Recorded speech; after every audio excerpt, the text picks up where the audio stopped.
Hello everyone, it's Tuesday, August the 9th.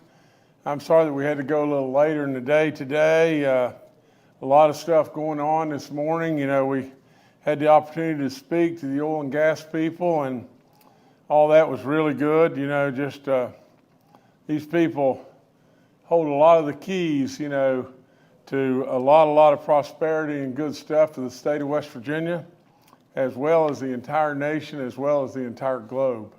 You know, there's so much goodness there to talk about and everything. We could sure talk about it during this entire briefing for a long time, but a good meeting, had the opportunity to speak, and probably a couple hundred in attendance, if not more. And so, you know, I believe wholeheartedly this country should be completely energy independent. We absolutely never want to walk away from our coal miners. I'm not ever going to do that. No way on the planet. But there's room for a lot of us in the energy business today if the Biden administration would just turn us loose and let us do the work, great work that I know their coal miners, our great gas people, and our oil people can do. And absolutely, this country needs us, and needs us really bad right now. In addition to that, right behind that, we followed up that with some really neat wildlife things that are going on. And, you know, in many ways, reintroduction of bobwhite quail back, you know, into West Virginia. And we're trying to enhance and do some great work through our DNR. And so it's exciting stuff and everything. To be perfectly honest, it took a little bit longer than what I thought it was going to take. And that's why we got delayed today. But nevertheless, we're here, and again, I ask you, we've lost an additional 19 people. I ask you for your prayers for all these people, and I ask you over and over and over that if you know them, please contact them. Please reach out. I mean, the last thing on earth we want any of these folks to feel is the feeling of alone. And so 19 additional deaths, you know, the 7,174th death in West Virginia. And I don't know why, okay, no, I'm right. The 7,174th death in West Virginia is a 90-year-old male from Putnam County. The 7,175th death is an 89-year-old male from Upshur County. The 7,176th death, a 64-year-old female from Upshur County. The 7,177th death, an 85-year-old male from Putnam County. The 7,178th death, a 96-year-old female from Cabell County. The 7,179th death, an 80-year-old female from Cabell County. The 7,180th death, a 91-year-old female from Cabell County. The 7,181st death, a 93-year-old female from Cabell County. The 7,182nd death, an 82-year-old female from Greenbrier County. The 7,183rd death, an 85-year-old male from Jackson County. The 7,184th death, a 74-year-old female from Mingo County. The 7,185th death, a 74-year-old male from Fayette County. The 7,186th death, an 82-year-old female from Mason County. The 7,187th death, a 51-year-old female from Boone County. The 7,188th death, a 59-year-old female from Putnam County. The 7,189th death, an 83-year-old male from Kanawha County. The 7,190th death, an 81-year-old male from Cabell County. The 7,191st death, a 69-year-old male from Wayne County. And the 7,192nd death, a 78-year-old female from Mercer County.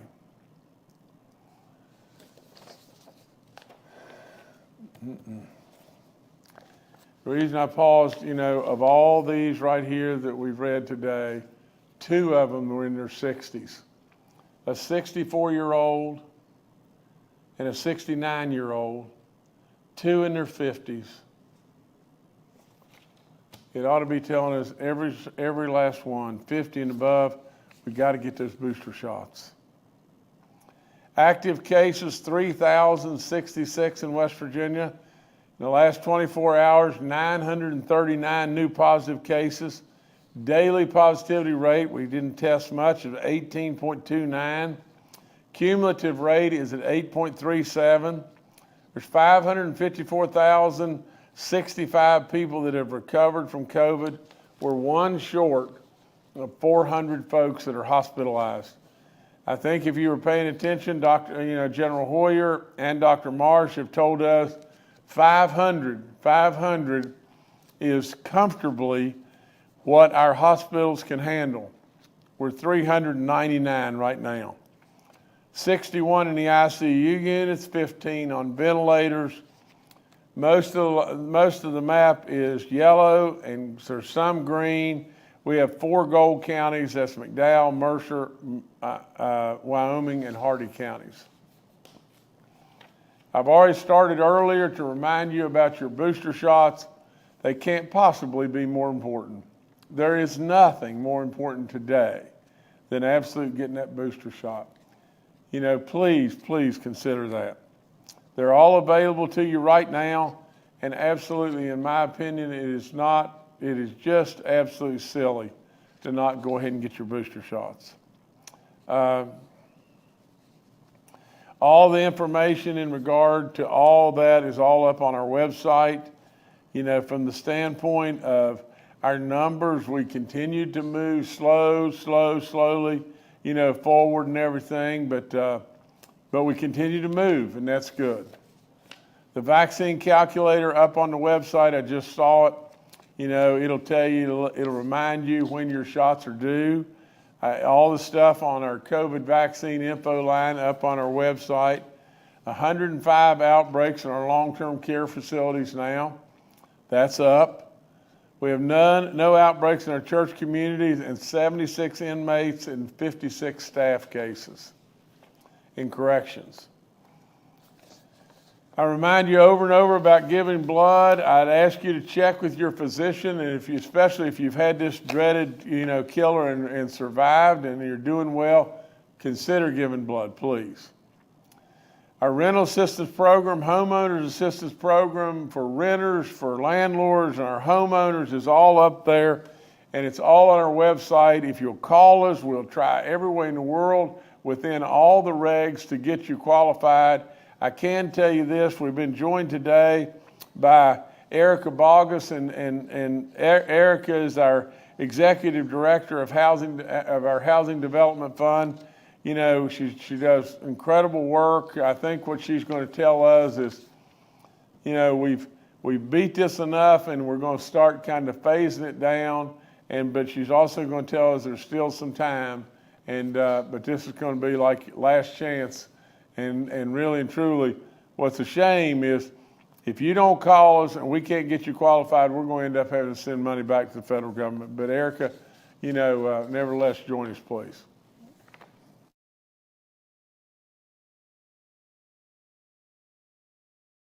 Thank you, Governor. As the governor mentioned, the Mountaineer Rental Assistance Program is starting to wind down. We've been operating this program for about 17 months now. It's been very successful. As of this morning, we've dispersed $139 million for 45,000 claims. So we've helped a lot of West Virginians stay in their home and get their utilities caught up. Also, we have additional $27 million worth of claims in our pipeline, and we're going to continue to process all of those claims. So if you have a claim that's pending, you can check your status by logging onto the portal. And it's important that if you get a call or an email from one of our caseworkers that they need additional information, that you provide that promptly. And there's updated information on our website about the winding down of this program. But as of today, we're no longer accepting applications from anybody that has previously received assistance. We're shifting our focus to those that have not yet received any assistance and that have been affected by the COVID hardship. But they should visit our website, check the eligibility criteria, and apply immediately for the assistance, because this program is going to start winding down. But I also want to go back to one of the things the governor mentioned about the homeowner assistance program. This is very similar to rental assistance, but it provides maybe past due mortgage assistance. and utility assistance and real estate taxes for our homeowners across the state. So it's important to, visit our website on that as well and apply. And I want to thank Governor Justice for helping us promote these programs over the last few months. No, Erica, thank you so much. And thank you for all the great work that all of you are doing in administering the programs and everything. If you tack on that $27 million, if they were all to get qualified and everything, you'd be heading towards $175 million, and that's a big lick to the economies of West Virginia. And not only that, it first and foremost really helps us folks. One thing that we just announced and everything is that we're finally getting the ball rolling on a project that's really dear to my heart, and it's taken too long, but there's been lots of changes and everything as we got into this. But this is a Wheeling Streetscape project. It will beautify that town beyond belief, and I'm sure it will initiate additional growth. It is let me get this right. The low bid is I don't know exactly what this is, but I think the low bid is there close to $30 million, and the city of Wheeling is going to contribute $1.9 million for the construction work, and the project design work is $100,000, and I was incorrect. The total award is 16.25, but it is a project badly needed. And if I'm misquoting the numbers, shame on me. But nevertheless, a great project for the city of Wheeling, and more and more good things are happening in that area, and we just absolutely want to take care of that town and make it just that much better. Yesterday I announced that I'm bringing Larry Pack onto our team, and Larry is currently one of our delegates, and he's going to be my new senior advisor. I think the folks here in our office, my chief of staff, Brian Abraham, and all the different folks, do great work and have been doing great work for a long time. Larry's been a dear friend, and I trust his advice, and he's got a wealth of wisdom, and he's just done a lot of stuff, and Larry, I think, just sold his businesses, and so from that standpoint, he's probably got a little bit of time on his hands, and we're very blessed to have him on board. So we want to continue to seek the smartest and the brightest folks and bring them on and everything to help and assist in any and everything that we've got.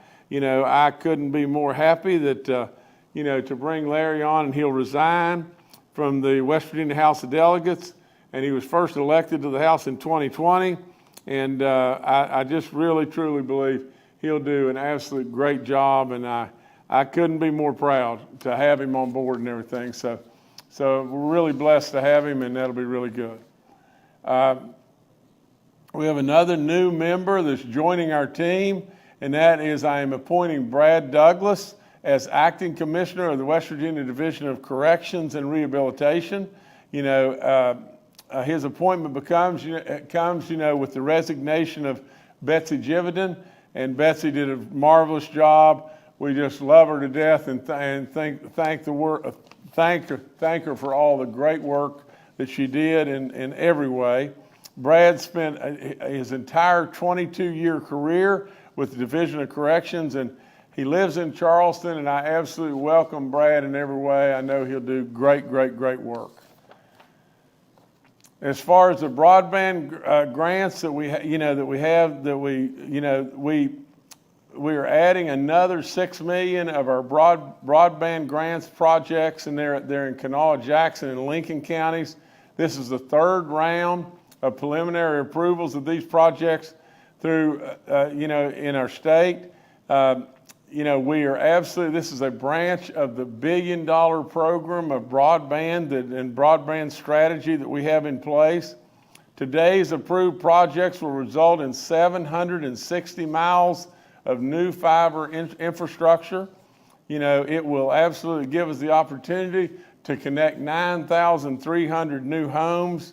You know, the state's total investment in this was $6 million, and we'll leverage that with an additional 8.3 from other funding sources for a total of 14.3 million around, you know, that will be spent.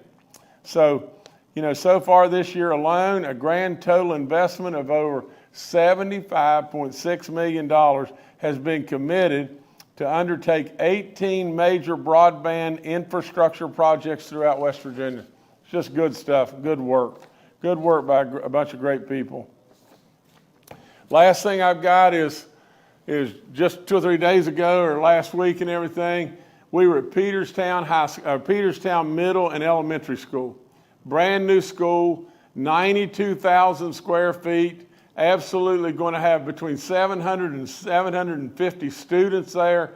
I mean, just so many good things going on and everything. So a great day for all those folks in Monroe County. You know, one thing we absolutely want to be sure is some of our counties, you know, with maybe not the most revenue and everything, still deserve.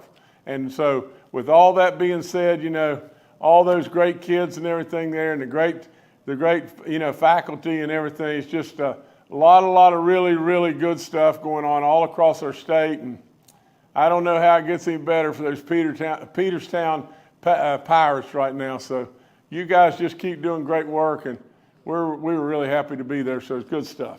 That's all I've got. All right, thank you, Governor. Let's now go to Dr. Clay Marsh, our coronavirus czar. Well, good afternoon. And following up with the governor's comments, it's important for us to recognize, although the Omicron BA.5 variant is starting to plateau in the country, we're still seeing our hospital numbers go up, which reminds us that we are not finished with COVID yet. It's estimated today that 95% of American citizens have some immunity to COVID-19, either from getting previously infected, which may at this point be over 80% of our population, or getting vaccinated.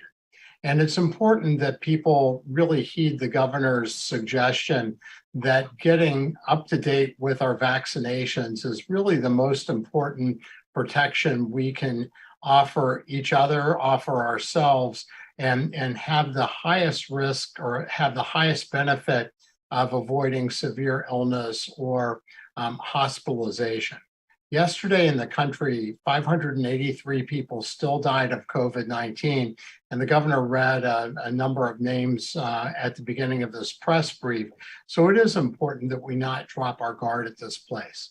Walgreens does an index around all their stores in the country, and last week their index was still 37% positive testing of people that were tested for COVID-19. So really important, again, not to drop your guard. That is also combined with recent understanding that the vaccine manufacturers, Pfizer and Moderna, are really now initiating their trials for their Omicron more selective vaccines. So whether those are available in September or October, I know that the manufacturers are going to try to finish those trials in as quick a time frame as they can, while still being very careful to make sure that these vaccines are effective and safe. But it does remind us that if you are due for another vaccine, please do not wait. The last thing I'll mention is that more and more information is coming out about the impact of long COVID. And what we recognize is that full up-to-date vaccinations give us our best protection, as well as not getting infected with COVID-19 from being smart about how we approach others in this time. But it is now thought that there may be 3 mechanisms by which long COVID happens. Number one is there may be residual active virus, and that may stimulate the immune system. Number two is there may be clots, small blood clots that are causing the problem. And number three, that there may be an unregulated inflammatory response, too much inflammation. And many clinical trials are testing all three of those categories. And related to the Omicron virus, we also know today that the treatment with Paxlovid, the oral drug that reduces risk of hospitalization and death by 90% in clinical studies, may be different when we're treating the BA.5 variant of COVID-19, the Omicron BA.5 variant, because of the BA.5's variant ability to escape the immune system. So we see that Paxlovid rebound, what Tony Fauci got and what President Joe Biden got, maybe a bit more common with the BA.5 variant. So I think we'll see more and more guidance about whether or not we should stick to a 5-day course of Paxlovid for people at high risk of having problems, people over 50, people with other chronic medical problems or who are immunocompromised, or whether maybe there be some guidance that we may want to extend that to a longer duration to take care of that more difficult to clear virus. So that's all I have today. Thank you.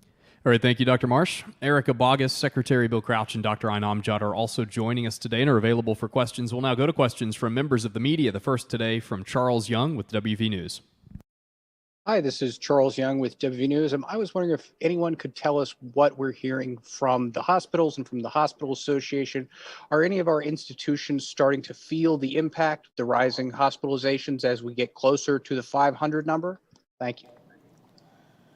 I think, Dr. Marsh, maybe you'd probably be the best for this, but I can remember, I think I'm exactly right on that number, because I can remember General Hoyer saying, 500, now we can insulate ourselves and we can go higher than that, but at 500 it starts getting uncomfortable. But anyway, Dr. Marsh, please.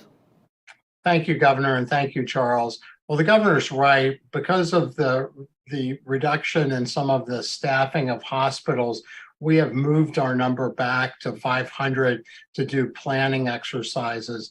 And that at this point is scheduled for in the near future. I think August 22nd may be the date for the tabletop exercise.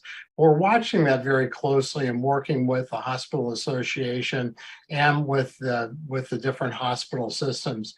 And what we would say right now, Charles, is the hospitals are currently not having capacity limitation just because of COVID, but hospitals are very busy today. Many hospitals have big backlogs of surgeries and medical care that people put off during the COVID pandemic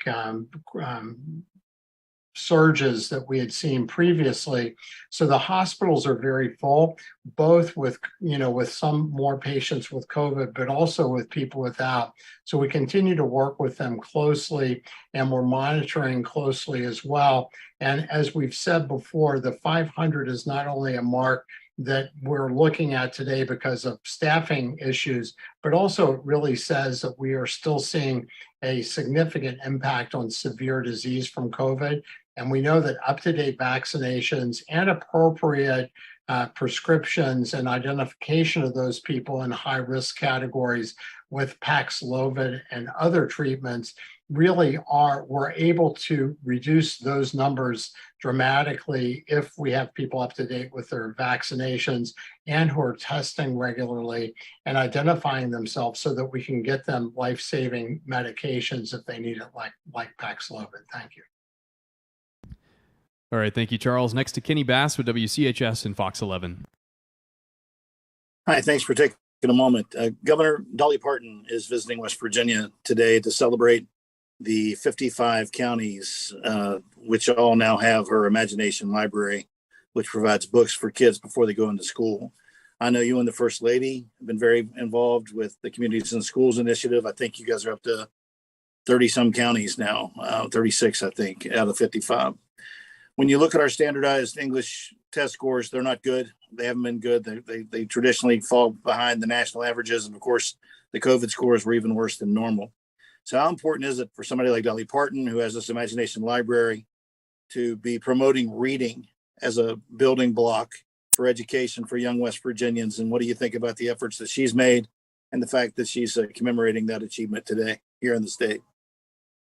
Well, Kenny, it's really an incredible effort, an incredible philanthropic move, an incredible move from the standpoint of trying to make a difference. And you know, I don't personally know Dolly Parton, but at the same time, everything you read, in my time with speaking with her, you know, the folks that are with her all the time, they speak, you know, of admiration like you can't imagine.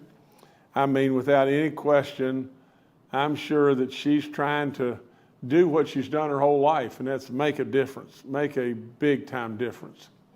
From the standpoint, Kenny, of the effort that we're making across the board, you know, with communities and schools or whatever it may be, the new Imagination Library and all the different things we're doing, it makes a difference.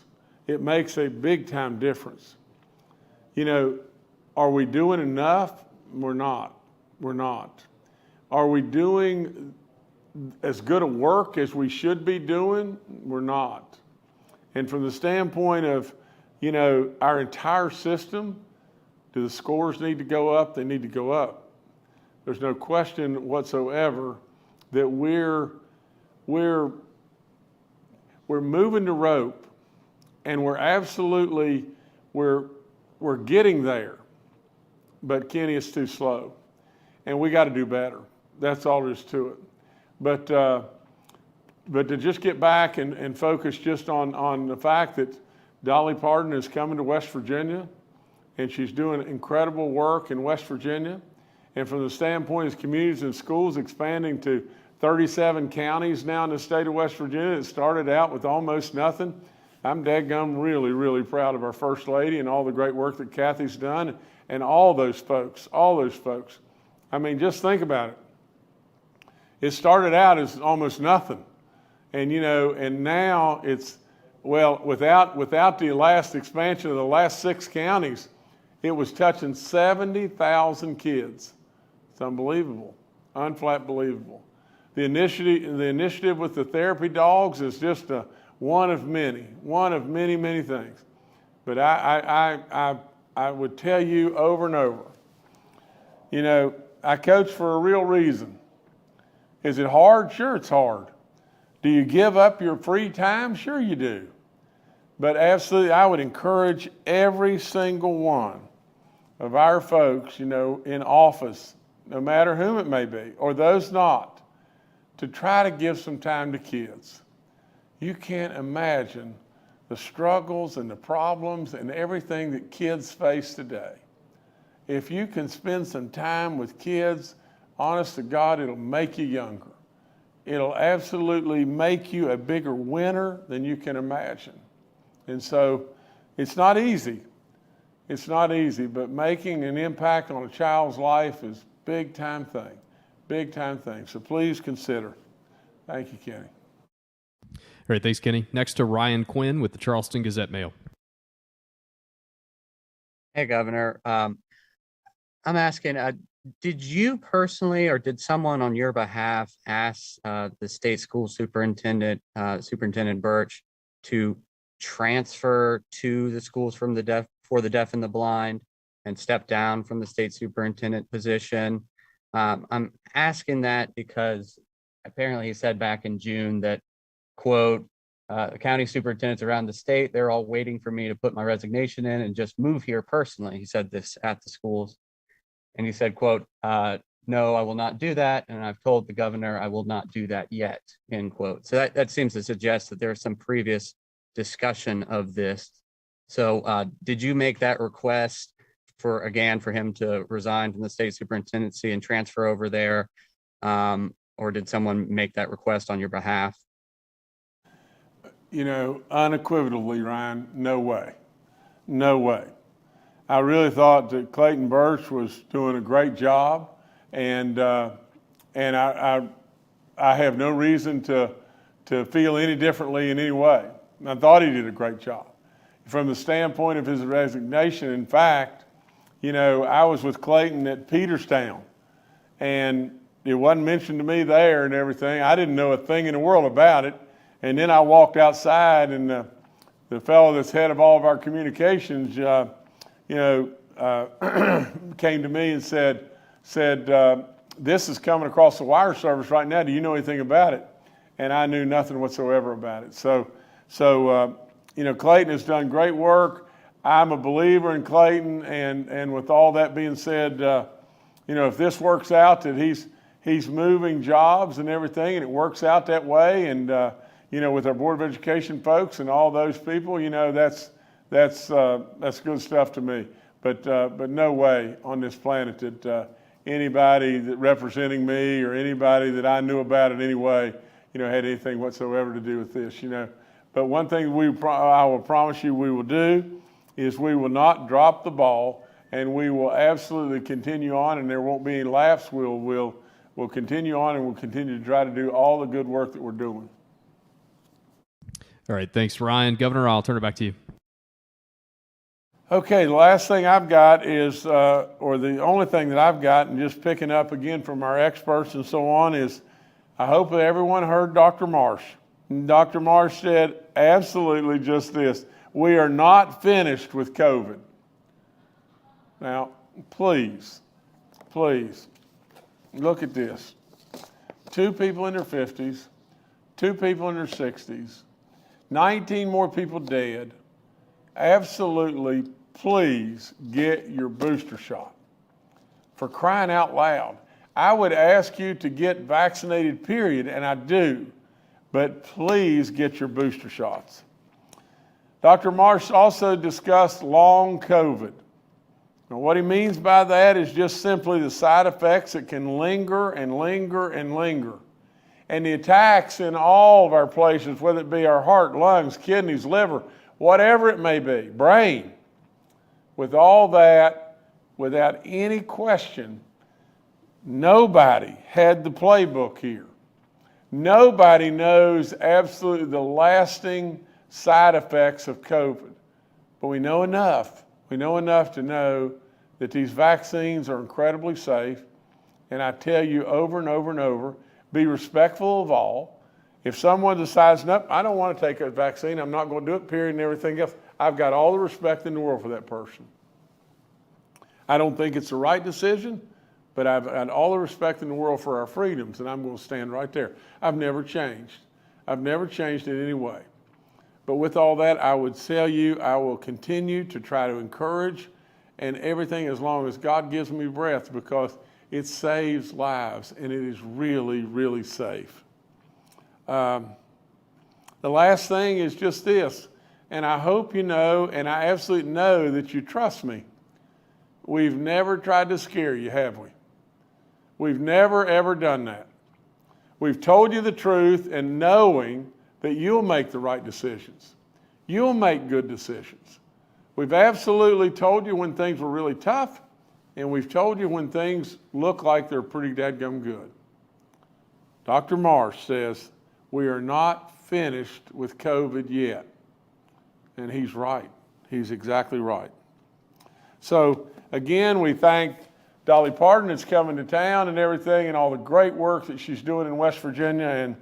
And I just want everyone, just keep it up. Keep doing it. We're making real progress in West Virginia. We've absolutely become the diamond in the rough that everybody missed, and we're on that rocket ship ride, and we want to keep on going. Thank you a bunch.